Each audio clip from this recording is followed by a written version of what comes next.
नमस्कार दोस्तों, स्वागत है हमारे इस चैनल टुडे एग्जाम पर। दोस्तों आज के इस वीडियो में हम 50 महत्वपूर्ण जीके जीएस के प्रश्नों को देखेंगे जो आने वाले सभी एग्जाम जैसे एसएससी, ग्रुप डी इत्यादि के लिए काफ़ी ही इम्पोर्टेंट रहने वाली है। साथ ही साथ जो भी प्रश्न आएंगे उनके अतिरिक्त फैक्ट जो भी होगा साथ में ही क्लियर करते चलेंगे। तो चलिए दोस्तों शुरू करते हैं। साथ ही साथ इस चैनल पे अभी रोजाना एसएससी एमटीएस का एनालिसिस का वीडियो चलाया जा रहा है, तो आप उसे ज़रूर फॉलो करें अगर आप आने वाले समय में एग्जाम देने वाले हैं तो चलिए दोस्तों देखते हैं पहला प्रश्न है दोस्तों, निम्नलिखित में से किस भारतीय राज्य की प्रमुख त्यौहार लाय हरोबा है। दोस्तों लाय हरोबा जो है ये त्रिपुरा का प्रमुख त्यौहार है। त्रिपुरा का जो है प्रमुख त्यौहार है लाय हरोबा। साथ ही साथ हॉर्नबिल कहाँ का प्रमुख त्यौहार है, तो ये नागालैंड का प्रमुख त्यौहार है। हॉर्नबिल क्या है, तो हॉर्नबिल एक पक्षी का नाम है जो नागालैंड का राजकीय पक्षी भी है और नागालैंड में हॉर्नबिल नामक त्यौहार भी मनाया जाता है। आपको ये बात ध्यान रखना है। साथ ही साथ सेवन सिस्टर के अंतर्गत कौन कौन से राज्य आते हैं, तो आपको ये बात ध्यान रखना है, एग्जाम में पूछा जा सकता है। तो सेवन सिस्टर के अंतर्गत जो है मणिपुर, मिजोरम, मेघालय, त्रिपुरा, नागालैंड, असम, अरुणाचल प्रदेश इत्यादि। तो ये जो है सातों राज्य जो है आते हैं सेवन सिस्टर के अंतर्गत। इसमें आप देख रहे हैं कि सिक्किम नहीं है। कौन सा नहीं है, सिक्किम नहीं है। तो आपको याद करने के लिए बस सिक्किम को जगह पे जो है असम को रखना है और उस प्रकार के जितने भी छोटे छोटे हैं राज्य सभी को शामिल करना है, आपको आसानी से याद हो जाएगा। अगला एक प्रश्न है, निम्न दक्षिण एशियाई क्षेत्रीय संगठन सार्क की पहली महिला महासचिव कौन बनी थी। तो सार्क की जो पहली महिला सचिव बनी थी ये कौन थी। ऑप्शन में है एंटोनियो गुतेरस, नया मुनी किंग्सले, मेडेलाइन अल्ब्राइट, फातिमा दियाना सईद। तो दोस्तों ये फातिमा दियाना सईद जो है नाम से स्पष्ट है, महिला जैसे नाम है। तो ये प्रथम महिला सचिव बनी थी सार्क की। अब सार्क के बारे में हम थोड़ा सा रीड करेंगे क्योंकि यहाँ से क्वेश्चन हमेशा पूछा जाता है। दोस्तों सार्क का फुल फॉर्म होता है दक्षिण एशियाई क्षेत्रीय सहयोग संगठन। इसकी स्थापना कब होती है, 1985 ईस्वी में। मुख्यालय कहाँ है, काठमांडू नेपाल के अंदर। वर्तमान में इनके कुल कितने सदस्य देश हैं, तो 8 सदस्य देश हैं जो इस प्रकार है। पहला है भारत, पाकिस्तान, नेपाल, भूटान, बांग्लादेश, श्रीलंका, मालदीव, अफगानिस्तान। एग्जाम के अंदर जब भी आपको इस टॉपिक से क्वेश्चन पूछा जाता है सार्क के देश से, तो वहाँ पे दिया रहता है कि निम्न में से कौन सा एक सार्क का देश नहीं है। उसमें एक ऑप्शन जो है आपको म्यांमार करके दिया रहेगा। तो ये म्यांमार जो है सार्क का सदस्य देश नहीं है, आप जैसा कि देख रहे हैं। अगला प्रश्न है, निम्नलिखित में से सबसे बड़ी झील कौन सी है। दोस्तों ऑप्शन है वेम्बनाड झील, चिल्का झील, पेंगोंग, चंद्रताल। दोस्तों भारत की सबसे बड़ी झील जो है ये है चिल्का झील। ये कहाँ स्थित है, उड़ीसा के अंदर। और ये कैसा झील है, तो ये खारे पानी का झील है। कैसा, खारे पानी का झील है। और ये भारत की ही नहीं, ये एशिया नहीं विश्व की दूसरी सबसे बड़ी झील है, आपको ये भी बात ध्यान रखना है। साथ ही साथ वेम्बनाड झील कहाँ है, एग्जाम में आ जाता है। तो वेम्बनाड झील जो है ये केरल की सबसे बड़ी झील है। वेम्बनाड झील जो है ये केरल राज्य की सबसे बड़ी झील है। वहीं चिल्का झील भारत की सबसे बड़ी झील है। पेंगोंग झील जो है ये कहाँ है, ये जम्मू कश्मीर में है। और चंद्रताल झील कहाँ है, तो ये हिमाचल प्रदेश में है। चंद्रताल झील जो है ये हिमाचल प्रदेश में है। तो आपको इतना बात झीलों से याद रखना है आने वाले शिफ्ट के लिए। आप उसके बाद झीलों के जो वैज्ञानिक अध्ययन होता है उसे क्या कहा जाता है, तो लिम्नोलॉजी के अंतर्गत जो है झीलों का अध्ययन किया जाता है। आपको ये बात ध्यान रखना है। विश्व की सबसे बड़ी झील कौन सा है, कैस्पियन सागर। और कैस्पियन सागर कैसे झील है, तो खारे पानी का झील ये भी है। ये भी कैसे झील है, तो खारे पानी का झील है। लेकिन अगर विश्व के सबसे बड़ी ताजे पानी का झील या मीठे पानी का झील बोल दिया जाए तो सुपीरियर झील हो जाएगा। इन दोनों में आंसर अलग अलग हो जाती है दोस्तों। खाली सबसे बड़ा झील पूछा जाए तो कैस्पियन सागर, और सबसे बड़ी मीठे पानी का झील तो सुपीरियर झील। तो दोनों में आपको जो है ध्यान रखना है। अगला प्रश्न है, किस शैली में बनी मंदिरों की प्रमुख विशेषता जो है गोपुरम होती है। दोस्तों बार बार एग्जाम में रिपीट किया हुआ क्वेश्चन है, यहाँ से शैली जो है बार बार एग्जाम में पूछे जाते हैं। तो जो गोपुरम होती है, गलियारा होती है लंबी चौड़ी, तो ये किस शैली के मंदिर का जो है भव्य उदाहरण है, तो ये जो है आपका द्रविड़ शैली के मंदिर में जो है इस प्रकार का गोपुरम बनाए जाते हैं। बात करें द्रविड़ शैली की मंदिर जो है भारत के जो है किस भाग में बनाए जाते हैं? तो द्रविड़ शैली में जो है अधिकांश मंदिर भारत के जो है दक्षिणी भाग में बनाए जाते हैं। दक्षिण भारत की जो भी मंदिर है वो अधिकांश जो है द्रविड़ शैली में बनी होती है, और उत्तर भारत की जो भी मंदिर है वो नागर शैली में बनी होती है। तो आपको यहाँ से ध्यान रखना है कि नॉर्थ इंडिया जो रहेगा वो आपको नागर शैली में, नॉर्थ से नॉर्थ, नॉर्थ से नागर, तो नागर शैली में, और साउथ इंडिया जो है वो द्रविड़ शैली में मंदिर बनवाती है। अगला प्रश्न देख लेते हैं, निम्नलिखित में से किस यंत्र के द्वारा रासायनिक प्रतिक्रिया अभिक्रिया के दौरान उत्पन्न तापमान को मापा जाता है? जब केमिकली रिएक्शन होता है उससे जो टेम्परेचर जनरेट होती है तो उसको मापने के लिए किस यंत्र का प्रयोग करते हैं? ऑप्शन है गैल्वेनोमीटर, पैरोमीटर, ओडोमीटर, क्लोरीमीटर। दोस्तों इस क्वेश्चन के लिए राइट आंसर हो जाएगा ऑप्शन नंबर डी, क्लोरोमीटर से जो है जब केमिकली रिएक्शन होता है, जो तापमान का क्रिएशन होता है तो उसको मापते हैं क्लोरीमीटर से। बात करें अन्य ऑप्शन में जो भी है तो यहाँ पे देख लेते हैं गैल्वेनोमीटर से हम क्या मापते हैं। तो गैल्वेनोमीटर से मापते हैं किसी भी परिपथ में, किसी भी सर्किट में विद्युत धारा को मापने में काम आता है गैल्वेनोमीटर। वैसे विद्युत धारा को हम आमीटर से मापते हैं, लेकिन सर्किट के बाहर, अगर सर्किट में लगाना ही है, फिक्स करना है, तो हम आमीटर को नहीं लगाते हैं, हम जनरली गैल्वेनोमीटर को लगाते हैं सर्किट के अंदर विद्युत धारा को मापने के लिए, रीडिंग लेने के लिए। दूसरी बात, अत्यधिक उच्च तापमान को मापने हेतु किस यंत्र का प्रयोग करते हैं? तो पायरोमीटर का उपयोग करते हैं जो है हाईली टेम्परेचर को मापने के लिए। वैसे टेम्परेचर को मापने के लिए थर्मामीटर का भी उपयोग करते हैं, लेकिन बहुत कम जो बॉडी का टेम्परेचर मापता है, लेकिन सूर्य वगैरह का टेम्परेचर मापने के लिए जो है पायरोमीटर का उपयोग किया जाता है। किसी भी वाहन के द्वारा तय किया गया दूरी ऑडोमीटर, जो वाहन आप बाइक वगैरह में भी देखे होंगे, जो उसमें जो है स्पीड की जो किलोमीटर बढ़ता रहता है वो क्या है? ऑडोमीटर है। और एक बगल में जो किलोमीटर दिखाता, कांटा दिखाता रहता है, वो जो है स्पीड दिखा रहता है, वो स्पीडोमीटर है। तो दोनों में जो है अंतर है। अगला देख लेते हैं, निम्नलिखित में से किसका मिलान उसके काल क्रमानुसार सही नहीं किया गया है? दोस्तों ऑप्शन है विक्रम संवत 58 ईसा पूर्व BC, शक संवत 78 ईस्वी, चीनी यात्री फहियान का भारत आगमन 405 ईस्वी, तराइन का प्रथम युद्ध 1194 ईस्वी।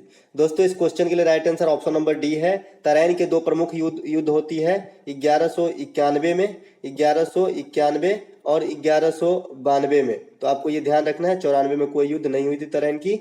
तो यही राइट आंसर है, क्योंकि यहाँ पे आपको गलत पहचानना है। बाद बाकी विक्रम संवत जो है ये 58 BC में चलाया गया था, सही है। शक संवत कनिष्क के द्वारा 78 में चलाया गया था, ये भी सही है। चीनी यात्री फहियान जो विक्रमादित्य के काल में आए थे, यानी चंद्रगुप्त द्वितीय के काल में, वो भी 405 ईस्वी सही है। बाद बाकी तीनों सही है, चौथा गलत है। अब देख लेते हैं, तराइन के दो प्रमुख युद्ध होती है, किसके किसके बीच? पृथ्वीराज चौहान तृतीय और मोहम्मद गोरी के बीच। तो प्रथम युद्ध होती है 1191 में, इसमें पृथ्वीराज चौहान तृतीय की विजय होती है। और द्वितीय युद्ध जो होती है 1192 में, इसमें इन्हें हार का सामना करना पड़ता है। तो आपको जो है ये बात ध्यान रखना है। अगला एक प्रश्न है, निम्नलिखित में से कौन सा एक क्रांति प्याज के खेती से संबंधित है?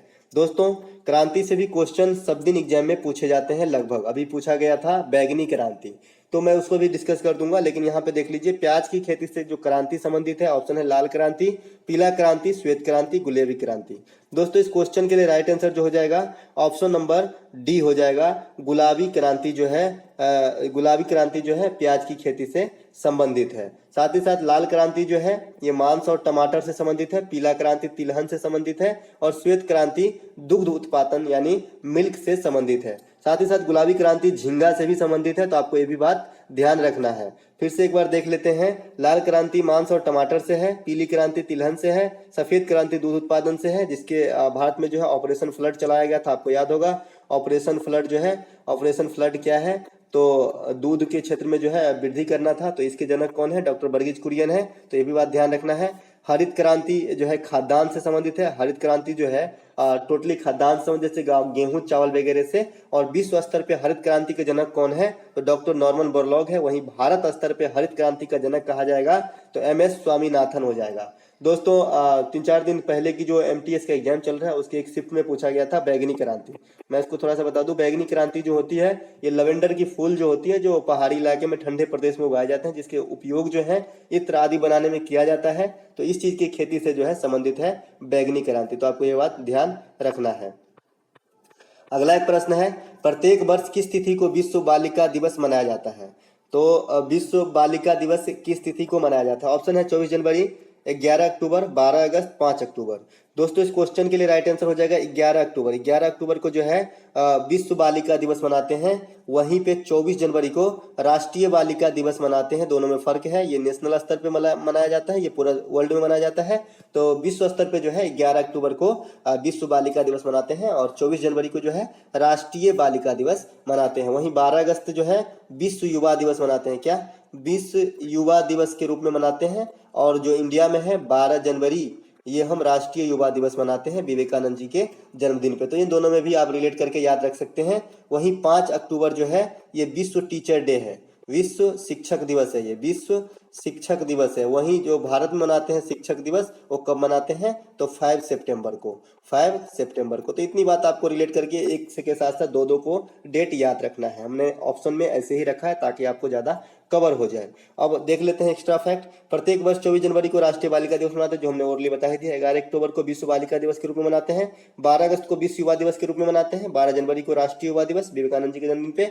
5 अक्टूबर को विश्व शिक्षक दिवस और 5 सितंबर को राष्ट्रीय शिक्षक दिवस के रूप में मनाते हैं एस राधाकृष्णन के जन्मदिन के अवसर पे। अगला एक प्रश्न है, अपनी धुरी पर परिभ्रमण और सूर्य की परिक्रमा, जो अपने धुरी पे घूमती है और सूर्य की परिक्रमा करती है, उसमें समान समय लेने वाला ग्रह कौन सा है? दोस्तों ग्रहों की संख्या टोटल 8 है। पहले ये आंकड़ा 9 हुआ करता था, लेकिन अभी जो है वर्तमान में 8 ही ग्रह है। तो आपको ये बात ध्यान रखना है। तो ऑप्शन है बुध, शुक्र, शनि, पृथ्वी। दोस्तों इस क्वेश्चन के लिए राइट आंसर हो जाएगा ऑप्शन नंबर बी, शुक्र ग्रह जो है परिभ्रमण और परिक्रमा ये दोनों में समान समय लेता है। अब आते हैं थोड़ा सा इनके बारे में एक्स्ट्रा फैक्ट देखते हैं। बुध और शुक्र के पास कोई भी उपग्रह नहीं है। ये दोनों ग्रह जो है इसके पास 0 उपग्रह है, कोई भी उपग्रह नहीं है। समान परिभ्रमण एवं परिक्रमण की अवधि वाला ग्रह शुक्र है। और साथ ही साथ शुक्र ग्रह को क्या कहा जाता है?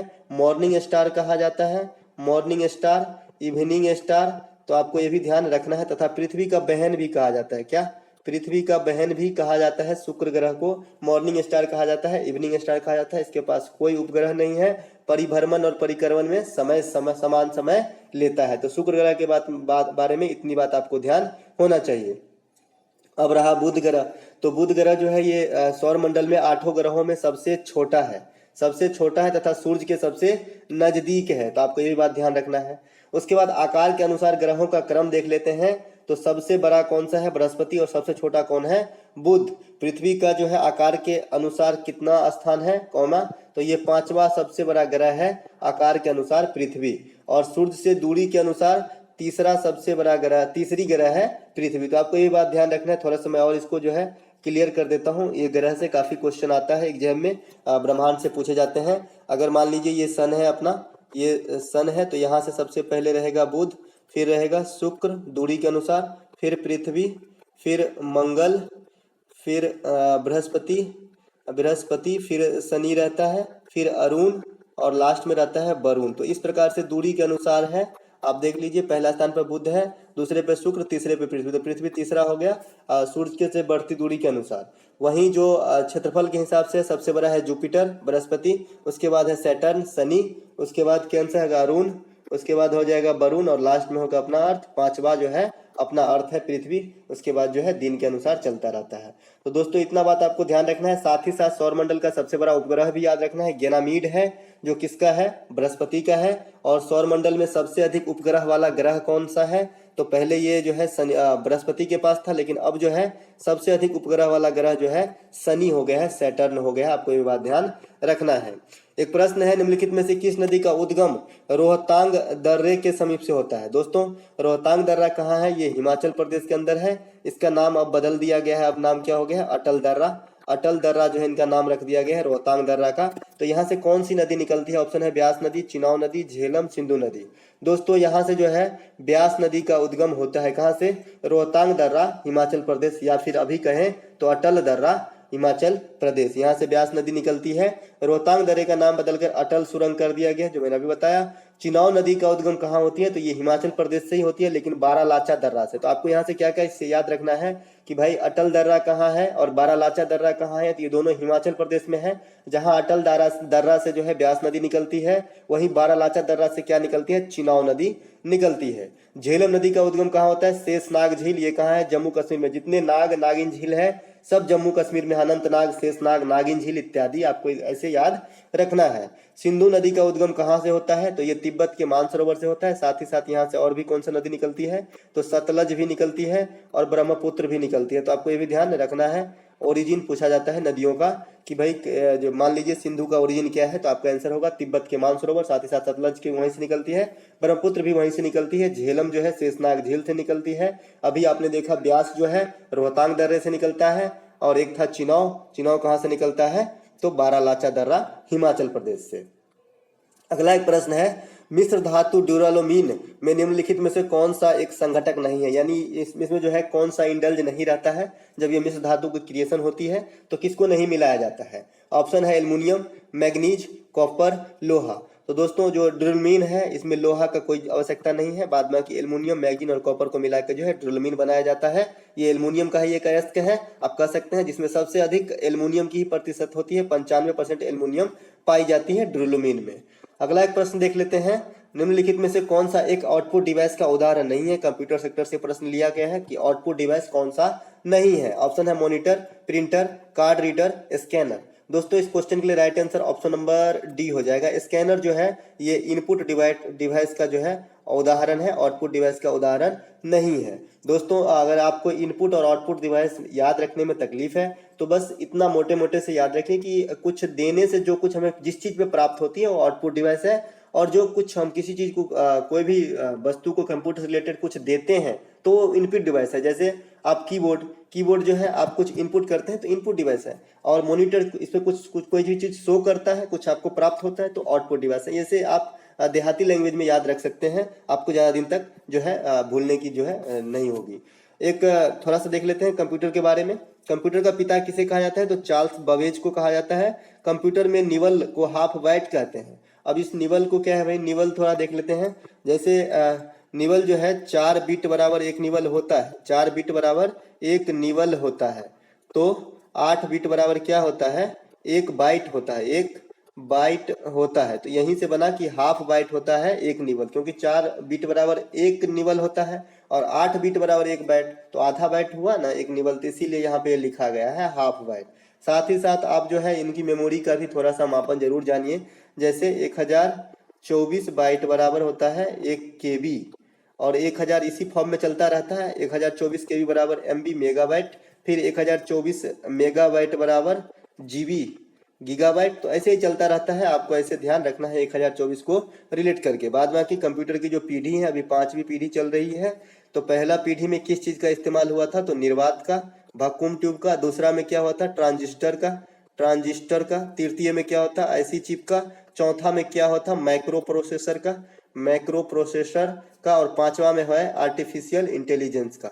तो आपको ये भी जो है कंप्यूटर में क्या क्या चीज जो है उपयोग किया गया किस जनरेशन में, तो आपको ये भी बात ध्यान रखना है। बात करें सुपर कंप्यूटर का पूछा जाता है, तो सुपर कंप्यूटर का पिता कौन सा है? सैमुअल क्रे। कौन है? सैमुअल क्रे को जो है सुपर कंप्यूटर का पिता कहा जाता है। कभी कभी पूछ देता है कि भारत में सुपर कंप्यूटर का पिता किसे कहा जाता है, तो विजय भटकर को जो है भारत के अंदर सुपर कंप्यूटर का पिता कहा जाता है।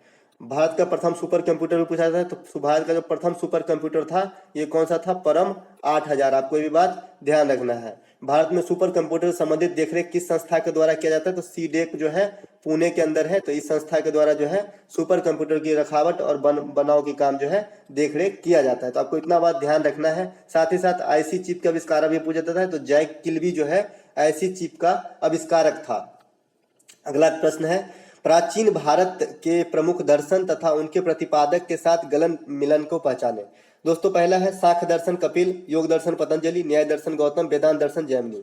दोस्तों इस क्वेश्चन के लिए राइट आंसर हो जाएगा ऑप्शन नंबर डी। वेदांत दर्शन जो है ये जैमिनी के द्वारा नहीं किया गया है, ये बाद नारायण के द्वारा किया गया है। बाद बाकी सांख्य दर्शन कपिल मुनि सही है, योग दर्शन पतंजलि सही है, न्याय दर्शन गौतम सही है। अगला एक प्रश्न देख लेते हैं, प्रतिवर्ष विश्व खेल दिवस कब मनाया जाता है? दोस्तों प्रतिवर्ष विश्व खेल दिवस जो है ये 6 अप्रैल को मनाया जाता है। वहीं राष्ट्रीय खेल दिवस जो है 29 अगस्त को मनाया जाता है। मेजर ध्यानचंद के जन्मदिन के अवसर पे जो है राष्ट्रीय खेल दिवस मनाया जाता है। कब? 29 अगस्त को। वहीं विश्व खेल दिवस कब मनाया जाता है? 6 अप्रैल को। वहीं 5 जून को विश्व पर्यावरण दिवस मनाया जाता है और 12 अगस्त को विश्व युवा दिवस मनाया जाता है। तो आपको ये भी ध्यान रखना है, डेट से भी क्वेश्चन जो है काफ़ी पूछे जाते हैं एग्जाम में। तो ये चारों का विश्लेषण हो गया। अब चलते हैं आगे, मेजर ध्यानचंद के बारे में थोड़ा सा देख लेते हैं। मेजर ध्यानचंद को जो है हॉकी का जादूगर कहा जाता है, और इनके जो किताब का नाम है, क्या नाम है, द गोल। द गोल जो है मेजर ध्यानचंद की पुस्तक है। और बाद बाकी ये तीनों डेट का विश्लेषण तो कर ही चुका। 5 जून पर्यावरण दिवस, 12 अगस्त को विश्व युवा दिवस, और यहाँ पे 13 फरवरी एक एक्स्ट्रा दे रखा है, विश्व रेडियो दिवस मनाया जाता है 13 फरवरी को। अगला एक प्रश्न देख लेते हैं, लाल और पीली जो मिट्टी होती है इसकी प्रकृति कैसी होती है जो है।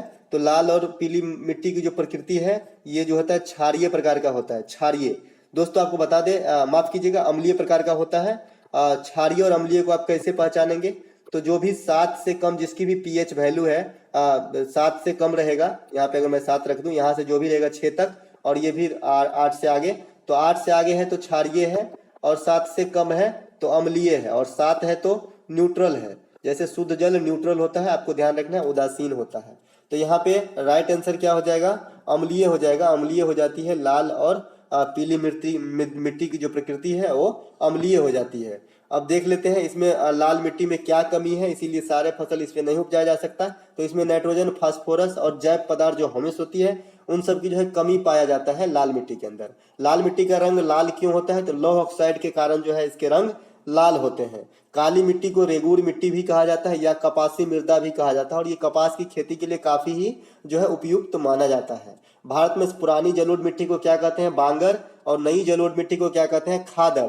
आपको ये बात यहाँ से मिट्टी से रिलेटेड याद जरूर रखना है, किसी भी एग्जाम में कभी भी छप सकती है भाई ये क्वेश्चन। मिट्टी के वैज्ञानिक अध्ययन को क्या कहते हैं, पीडोलॉजी। आपको ये भी बात ध्यान रखना है, खास करके खादर, बांगर, पीडोलॉजी, ये सब काफी इंपॉर्टेंट है। लोहे का जो है लाल मिट्टी का रंग लाल क्यों होता है, ये सब काफी इंपॉर्टेंट क्वेश्चन के अंतर्गत आती है। अगला एक प्रश्न है, विटामिन बी कॉम्प्लेक्स में कुल मिलाकर कितने विटामिन संयोजित है। बहुत ही अच्छा क्वेश्चन और गुड क्वेश्चन है। अगर आप ठीक से ध्यान दें तो विटामिन बी कॉम्प्लेक्स में जो है टोटल 8 विटामिन को मर्ज किया गया है। जैसे अब हम यहाँ पे देखेंगे सारे, पहला विटामिन बी1 है, इसे क्या कहते हैं, थायमीन कहते हैं। विटामिन बी1 को क्या कहते हैं, थायमीन। इसके कमी से जो रोग होती है इंपॉर्टेंट है, बेरी बेरी रोग होती है, आपको ये भी बात ध्यान रखना है। विटामिन बी2 को क्या कहते हैं, राइबोफ्लोविन। विटामिन बी3 को क्या कहते हैं, निकोटिनिक अम्ल। विटामिन बी5 को क्या कहते हैं, पेंटोथेनिक अम्ल। विटामिन बी6 को क्या कहते हैं, पायरोडॉक्सिन। विटामिन बी7 को क्या कहते हैं, बायोटीन। विटामिन बी9 को क्या कहते हैं, फॉलिक एसिड। और विटामिन बी12 को क्या कहते हैं, साइनोकोबाल्मिन। दोस्तों विटामिन बी9 के कमी से एनीमिया हो जाती है, जो खून की कमी से होती है। और विटामिन बी12 जो है साइनोकोबाल्मिन, इसमें क्या पाया जाता है, तो कोबाल्ट पाया जाता है। आपको इतना बात ध्यान रखना है। विटामिन बी से इतना जो है फैक्ट आपको ध्यान रखना है कि भाई इसमें जो है 8 विटामिन को संयोजन किया गया है, और सबका अलग अलग रासायनिक नाम हमने यहाँ पे डिस्क्राइब किया है। ये आप इंपॉर्टेंट है दोस्तों। अगर आपका इसका पीडीएफ चाहिए तो टेलीग्राम लिंक पे जो है ज्वाइन हो जाइएगा, आपको वहाँ पे पीडीएफ दे दिया जाएगा।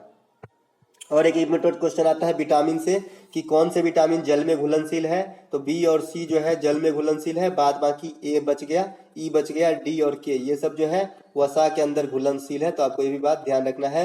विटामिन शब्द का सबसे पहले प्रयोग कौन किया था, तो फंक नामक वैज्ञानिक ने किया था। बात करें विटामिन ए का रासायनिक नाम क्या है, रेटिनॉल है, और ये आंख के लिए अच्छा होता है। बी को अभी डिस्क्राइब किया। सी जो है स्कारबिक एसिड होती है, स्कारबिक एसिड, इसके कमी से स्कर्वी रोग होती है, जो दांत के मसूड़े से खून आने लगती है। विटामिन डी का नाम है कैल्सीफेरॉल। क्या नाम है, कैल्सीफेरॉल नाम है, और ये सूरज के प्रकाश में सबसे अधिक पाया जाता है, और इसके कमी से रिकेट्स नामक बीमारी होती है। विटामिन ई का नाम है टेकोफेरॉल, टेकोफेरॉल नाम है, और इसके कमी से जो है जनन क्षमता प्रभावित होती है। तो विटामिन को हम अच्छे से समझाए हैं आपको, आप याद रखिएगा। अगला एक प्रश्न है दोस्तों कि कॉमनवेल्थ गेम्स फेडरेशन CFG की स्थापना कब की गई थी। दोस्तों कॉमनवेल्थ फेडरेशन इसकी मुख्यालय लंदन के अंदर है, तो इसकी स्थापना जो है 1932 में की गई थी। कब, 1932 के अंदर किया गया था, स्प्रिंट है। तो आपको ये भी बात ध्यान रखना है। बात करें कॉमनवेल्थ गेम से, जो करंट सेक्शन से भी क्वेश्चन आपको देगा कि राष्ट्रमंडल खेल परिसंघ की मुख्यालय कहाँ है, लंदन में स्थित है। राष्ट्रमंडल खेल प्रथम बार कब हुआ था, 1930 में। कहाँ से, हैमिल्टन जो है शहर का नाम है, ये कहाँ स्थित है, कनाडा। हैमिल्टन कनाडा से जो है इसकी शुरुआत किया गया था 1930 ईस्वी में। 21वें राष्ट्रमंडल खेल का आयोजन 2018 में कहाँ पर हुआ था, ऑस्ट्रेलिया के गोल्ड कोस्ट में। आपको ये भी बात ध्यान रखना है। और जो 22वें राष्ट्रमंडल खेल प्रस्तावित है, 2022 में ही होना है, इसका आयोजन जो है इंग्लैंड के बर्मिंघम शहर में प्रस्तावित है। दोस्तों हमने जो अभी प्रतियोगिता दर्पण वाला वीडियो आपको प्रोवाइड कराया अगस्त मंथ वाला, तो इसमें भी ये क्वेश्चन शामिल है कि भाई 22वें राष्ट्रमंडल खेल 2022 का आयोजन जो है कहाँ प्रस्तावित है, तो ये बर्मिंघम शहर इंग्लैंड में प्रस्तावित है। तो दोस्तों आपको ये बात भी ध्यान रखना है करंट सेक्शन के लिए। अगला प्रश्न है, मानव के एक हाथ के सभी उंगलियों में कुल मिलाकर कितने हड्डी होती है? तो मानव के एक हाथ में सभी उंगलियों को मिलाकर जो है हड्डी की संख्या 27 हो जाती है। कितनी? 27 हो जाती है। तो आपको ये बात ध्यान रखना है। साथ ही साथ अब हड्डी से रिलेटेड कुछ एक्स्ट्रा फैक्ट लेंगे कि मानव के शरीर में कुल कितनी हड्डी होती है? 206 हड्डी होती है। बच्चे में, नवजात में ये हड्डी की संख्या 300 तक भी हो सकता है, कोई बड़ी बात नहीं है। हड्डी का अध्ययन क्या कहते हैं? हड्डियों का अध्ययन को जो है ऑस्टियोलॉजी कहा जाता है। ऑस्टियोलॉजी के अंतर्गत जो है हम बोन्स के अध्ययन करते हैं। मानव शरीर की सबसे बड़ी हड्डी फीमर है। ये फीमर कहाँ पाया जाता है? जांघ में। और सबसे छोटी हड्डी है स्टेप्स, ये क्या है? ये कान में पाया जाता है। अब जो सबसे इंपॉर्टेंट क्वेश्चन आता है यहाँ से आता है कि अस्थि और अस्थि को जोड़ने वाली जो जोड़ है उसे क्या कहते हैं? तो लिगामेंट। और साथ ही साथ अस्थि से मांसपेशियां को जो जोड़ते हैं उसे क्या कहते हैं? तो टेंडन कहते हैं। तो काफी इंपॉर्टेंट रहेगा ये दोनों जो बातें हैं कि अस्थि से अस्थि के जोड़ को लिगामेंट और अस्थि से मांसपेशियों को जोड़ के टेंडन कहते हैं। विटामिन डी की कमी से रिकेट्स नामक बीमारी, तो जो हड्डी की एक प्रकार की बीमारी है जो अभी हमने बताया था। चलिए आगे चलते हैं। एक प्रश्न है कि इसौ अल्बेन एक भारतीय खिलाड़ी है, निम्न में से किस खेल से संबंधित है? दोस्तों इसौ अल्बेन जो है ये साइकिलिंग करते हैं। साइकिलिंग का जो है एक प्रमुख भारतीय खिलाड़ी है। अगला प्रश्न देख लेते हैं, यूक्रेन की राजधानी कहाँ है? यूक्रेन चर्चे में है क्योंकि जो है यहाँ पे जो है युद्ध हो गया। तो यूक्रेन की राजधानी कहाँ है? तो यूक्रेन की राजधानी जो है ये कीव है और ये यूरोपियन कंट्री है यूक्रेन। तो आपको ये भी बात ध्यान रखना है। और ये 2 नंबर की जो है क्षेत्रफल के हिसाब से भी सबसे बड़ी यूरोपियन कंट्री है। पहला नंबर पे रूस है जो विश्व में भी सबसे अधिक क्षेत्रफल है उसके पास। और यूरोपियन कंट्री में बात करें तो ये दूसरा स्थान रखता है कीव। तो आपको ये भी बात ध्यान रखना है। और ये युद्ध क्यों हुआ था रसिया के साथ, ये भी बात आपको पता ही होगा कि यूक्रेन जो है ये नाटो का सदस्य बनना चाहता था, जो रसिया नहीं चाहते हैं। जो अन्य देश हैं उनकी राजधानी देख लेते हैं। जैसे जिम्बाब्वे की राजधानी कहाँ है? तो जिम्बाब्वे की राजधानी है हरारे। जिम्बाब्वे को पहले क्या कहा जाता था? तो दक्षिण रोडेशिया कहा जाता था। आपको ये भी बात ध्यान रखना है। अर्जेंटीना की राजधानी कहाँ है? Buenos Aires. यहाँ से पूछा जाता है क्वेश्चन कि अर्जेंटीना की राजधानी जो ब्यूनस आयर्स है किस नदी के किनारे है? तो ये लाप्टटा नदी के किनारे है। कौन सी? लाप्टटा नदी के किनारे है। आपको ये बात ध्यान रखना है। तुर्की की राजधानी कहाँ है? तो अंकारा। अब तुर्की का नाम बदल गया है, अब तुर्की का नाम जो है तुर्कीये हो गया है। आपको ये बात ध्यान रखना है। साथ ही साथ तुर्की को जो है यूरोप का मरीज भी कहा जाता है। अगला प्रश्न देखते हैं, दिए गए बायोस्फीयर रिजर्व में कौन सा एक सबसे बाद में स्थापित किया गया? ये जो भी बायोस्फीयर रिजर्व है तो सबसे बाद में किसे जो है घोषित किया गया बायोस्फीयर रिजर्व? तो आपको है option Sundarban biosphere, Mannar, Nanda Devi biosphere reserve, Nilgiri biosphere reserve. दोस्तों भारत का सबसे पहला बायोस्फीयर जो है ये है नीलगिरी। इसकी स्थापना किया गया था 1986 में। फिर सुंदरबन को 1989 में, नंदा देवी को 1988 में और मन्नार की खाड़ी को 1989 में। लेकिन सुंदरबन और मन्नार की खाड़ी में बाद में किसका हुआ? तो मन्नार की खाड़ी। ये कहाँ है? ये तमिलनाडु में स्थित है। और यहाँ पे जो है डुगोंग, जिसे आप समुद्री गाय भी कहते हैं, समुद्री गाय डुगोंग को कहा जाता है। तो इसके जो है रख रखाव का उचित व्यवस्था है मन्नार की खाड़ी में। तो आपको ये भी याद रखना है। सुंदरबन कहाँ है? पश्चिम बंगाल में है। नंदा देवी उत्तराखंड में है। आपको ये बात ध्यान रखना है। अगला एक प्रश्न है, केंद्र में जो है केंद्र के द्वारा राज्य के राज्यपालों की नियुक्ति की निम्नलिखित किस देश से संविधान से प्रेरित है? जो राज्यपाल होते हैं, गवर्नर होते हैं स्टेट के अंदर, और केंद्र के द्वारा नियुक्त किया जाता है प्रेसिडेंट के द्वारा। तो ये पद्धति कहाँ से प्रचलित है? तो दोस्तों ये लिया गया है कनाडा के संविधान से। कनाडा के संविधान से जो है ये रूल लिया गया है कि राज्यपाल की नियुक्ति ये प्रेसिडेंट करेगा और जो है राज्यपाल जो होगा स्टेट का प्रमुख होगा। तो अब कनाडा के संविधान से और क्या क्या चीज लिया गया है इसे देख लेते हैं। तो कनाडा से लिया गया है केंद्र के साथ एक मजबूत संघ। उसके बाद जो अवशिष्ट शक्तियां होता है, अवशिष्ट शक्तियां कहने का मतलब है जो संविधान के अंतर्गत 3 सूची है, संघ सूची, राज सूची, संवर्ती सूची। इन सूचियों में भी कुछ ऐसे विषय हैं जो शामिल अभी तक नहीं है या फिर नहीं किया गया है, छूट गया है, तो वो शक्ति जो है केंद्र के पास रहेगा बाय डिफॉल्ट। तो इसे अवशिष्ट शक्तियां कहा जाता है।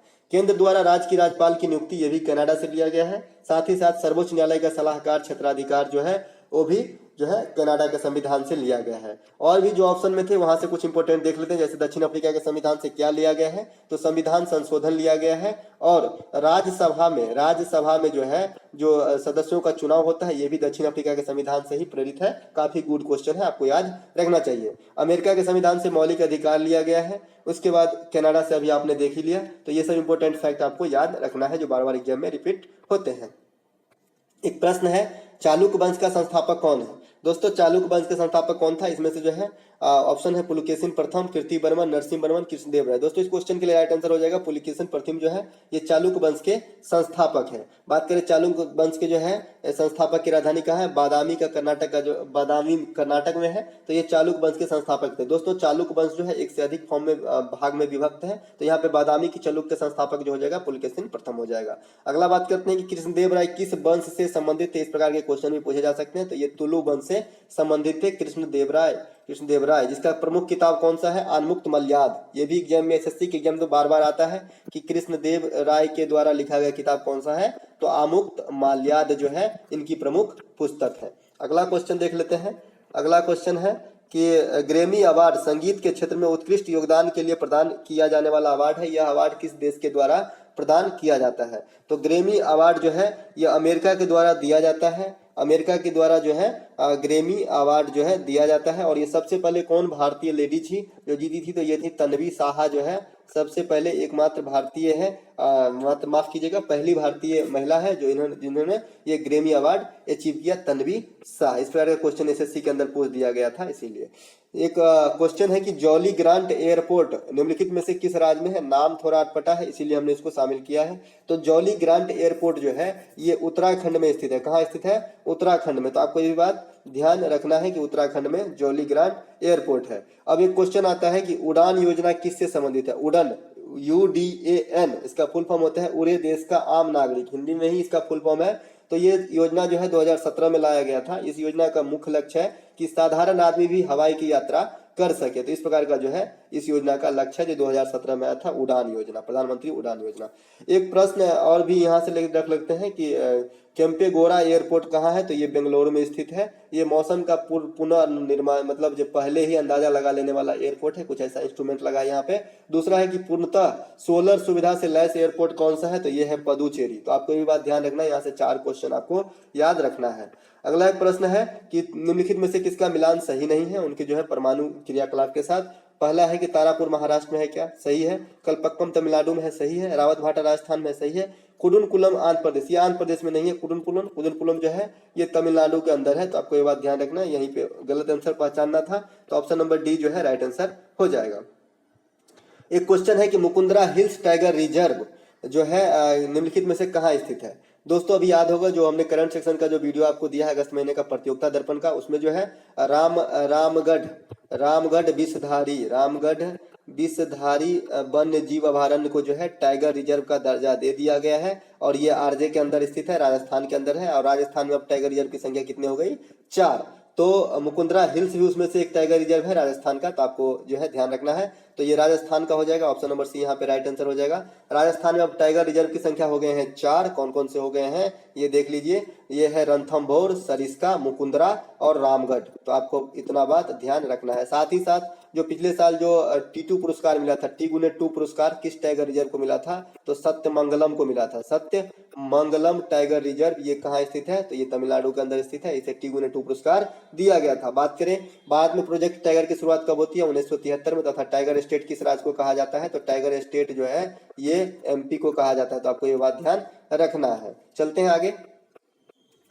अगला है कि निम्नलिखित में से किस प्रकार की वनस्पति टुंड्रा जलवायु प्रदेश की उपज है? तो टुंड्रा जलवायु प्रदेश जो बहुत अधिक ठंडे जलवायु प्रदेश होते हैं, तो किस प्रकार की वनस्पति वहां पे लगते हैं? ऑप्शन में जो है इसमें से राइट आंसर हो जाएगा मॉस एवं काय। तो इस प्रकार की जो वनस्पति टुंड्रा प्रदेश में वहां पे मॉस और काय की जो है बहुलता पाई जाती है। बात करें जो कटीली झाड़ी होती है वो कहाँ पाई जाती है? तो कटीली झाड़ी जो है ये आपको मरुस्थल वाली क्षेत्र में पाई जाएगी। छोटे छोटे पेड़ होंगे और उसमें कांटे वाली पेड़ होंगे। तो ये कहाँ पाए जाते हैं? मरुस्थल वाली इलाके में। सिनाकोना एवं रबर जो है विषुवत रेखीय जलवायु प्रदेश की उपज है, सिनाकोना और रबर। तो कुनैन का जो है मलेरिया की दवा ये सिनकोना के पेड़ से ही प्राप्त किया जाता है। आपको भी ध्यान होना चाहिए। अगला प्रश्न देख लेते हैं कि निम्नलिखित में से किस राज्य का लोकसभा में सबसे कम प्रतिनिधित्व है? ऑप्शन उत्तर प्रदेश है, पश्चिम बंगाल, बिहार और महाराष्ट्र है। दोस्तों इस क्वेश्चन के लिए right answer option number C हो जाएगा। बिहार से जो है लोकसभा में इन चारों में सबसे कम सदस्य को चुने जाते हैं। जैसे सबसे अधिक लोकसभा के अंदर कौन से राज्य से आते हैं सदस्य? तो यूपी से आते हैं 80। वहीं पे दूसरे स्थान पे है महाराष्ट्र 48। उसके बाद तीसरे स्थान पे पश्चिम बंगाल 42 और चौथे स्थान पे है बिहार 40। तो इस क्वेश्चन के लिए भी राइट आंसर बिहार हो जाएगा 40। साथ बात करें बिहार में राज्यसभा से, तो राज्यसभा से 16 हो जाते हैं। तो आपको ये बात ध्यान रखना है, बिहार में टोटल 56 सदस्य चुने जाते हैं दोनों सदनों को मिला के। अगला एक प्रश्न देख लेते हैं, निम्नलिखित में से कौन सा एक रबी फसल का उदाहरण है? ऑप्शन है उड़द, मूंग, सरसों, सोयाबीन। दोस्तों इस क्वेश्चन के लिए राइट आंसर हो जाएगा ऑप्शन नंबर सी, सरसों जो है ये रबी फसल का उदाहरण है। दोस्तों भारत एक कृषि प्रधान देश है, इस क्वेश्चन में तो किसी को भी कोई तकलीफ नहीं होना चाहिए। जो भी फसल जो है खास करके ठंडी के महीना में होता है अधिकांश, और रबी फसल के अंतर्गत आता है। तो आपको ऐसे ही याद रखा जाता है। बाद में दूसरा चीज और भी याद रखना, जो ऑथेंटिक का मतलब इसका जो वर्गीकरण का है सिद्धांत, ये क्या है कि रबी फसल का जो है अक्टूबर से दिसंबर के मध्य बुआई होती है तथा अप्रैल से जून के मध्य जो है कटाई की जाती है, तो इसे रबी फसल कहते हैं। उसके बाद खरीफ फसल की बुआई जो है जून जुलाई में होती है, जैसे अभी धान लगाया जा रहा है, और कटाई जो है सितंबर अक्टूबर में की जाती है, तो उसे खरीफ फसल कहते हैं। तथा इन दोनों से जो हटके इंपॉर्टेंट फैक्ट है ये है कि जो रबी फसल और खरीफ फसल के जो बीच की समय का गैप होता है, उसमें जो फसल उगाए जाते हैं उसे क्या कहते हैं? तो उसे जायद फल कहते हैं, जैसे तरबूज, खरबूज इत्यादि। अगला एक प्रश्न देख लेते हैं कि निम्नलिखित में से कौन सा एक जनजाति तमिलनाडु की प्रमुख जनजाति है? तमिलनाडु में पाई जाने वाली जनजाति कौन सा है? ऑप्शन है इरूला, भूटिया, भोटिया, अंगामी।